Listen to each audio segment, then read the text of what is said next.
এটা নিয়ে অনেক আলোচনা, আমি খুব সংক্ষেপে বলি। কেউ বলে গোল্ড দিব, কেউ বলে রূপা দিব। এখন আমি কি বলি?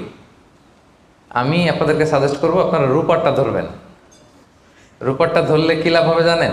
দুই দিকেই লাভ, আপনারও লাভ, যিনি নিবে আরও লাভ। রূপারটা ধরলে বেশি সংখ্যক লোক জাকাত দান করতে হবে, তাই না? আর বেশি সংখ্যক গরিব লোকও টাকা পাবে, কি বলেন? তো দুই পক্ষে লাভ হইল না? এখন প্রশ্ন করতে পারেন, হুজুর ও পাইছে ওর লাভ, আমার লাভ কি? আপনার তো সবচেয়ে বড় লাভ, আপনি তো সওয়াব পাবেন আখিরাতে। এটা আমাদের বেশি দরকার না? কি বলেন? যিনি গ্রহীতা উনি পেয়ে লাভ, তার লাভ হইল, আর যিনি দাতা তিনি সওয়াব পেয়ে লাভবান হইলেন, তিনি সম্মানিত জাকাত দাতা হইলেন। অল্প আসুক না, ধরেন আপনার 1000 টাকা জাকাত আসছে, তা আপনি যদি 1000 টাকা জাকাত দেন, এটা আপনার হৃদয়ে একটা প্রশান্তির কারণ হবে না যে আমি সম্মানিত জাকাত দাতা, আলহামদুলিল্লাহ, আই এম এ জাকাত পেয়ার। এবং এত বড় একটা ফরজ ইবাদতের লিস্টে যে আপনি ঢুকতে